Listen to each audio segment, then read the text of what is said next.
हिंदी कहानी कामयाबी।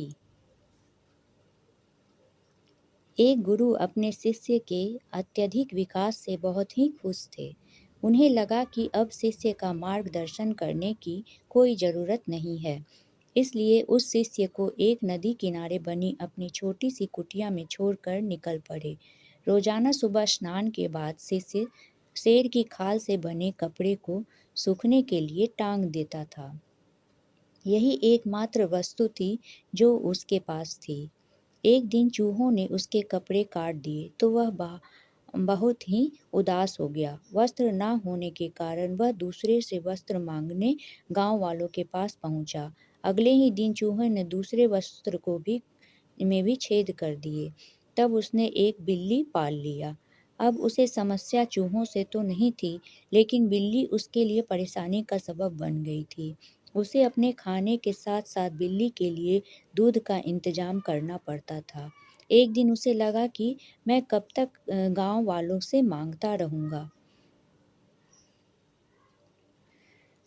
क्यों ना मैं खुद ही एक गाय रख लूँ। जब उसे गाय मिल गया तो फिर उसने गाय के चारा माँगने की ज़रूरत पड़ी। उसे लगा कि झोपड़ी में चारों ओर घास से इनका काम चल जाएगा, लेकिन इससे उनके सामने गाय को चराने की समस्या खड़ी हुई। गाय को चराने के चक्कर में उसे ध्यान के लिए पूरा वक़्त नहीं मिल पा रहा था, इसलिए इस काम के लिए उसने आदमी रख लिया। अब सवाल आया कि काम करने पर निगरानी कौन करेगा? इसके लिए उस शिष्य ने एक महिला से शादी कर ली, जो इन सारे कामों की निगरानी करती और उसके कामों में हाथ बटाती। आगे चलकर ऐसा वक़्त आया जब वह गाँव का सबसे धनी व्यक्ति बन गया। कई सालों के बाद अचानक एक दिन गुरुजी उस गाँव में पहुँचे।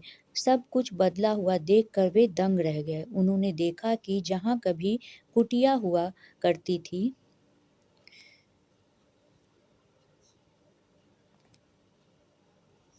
आज एक आलीशान इमारत खड़ी थी। उन्होंने एक नौकर से पूछा, क्या यह वही जगह नहीं है जहाँ कभी मेरा एक शिष्य रहा करता था? नौकर उन्हें कोई जवाब देता, इससे पहले ही गुरु का वह शिष्य हाजिर हो गया।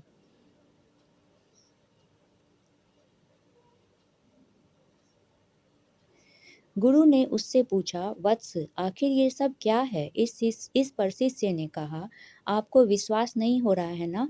लेकिन मेरे पास सिवाय इसके कोई दूसरा तरीका नहीं था कि मैं शेर की खाल को हटा देता।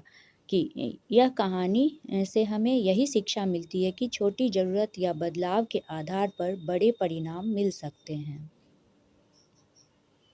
थैंक यू फ्रेंड्स, कहानी सुनने के लिए please like and subscribe to listen more stories. Thank you.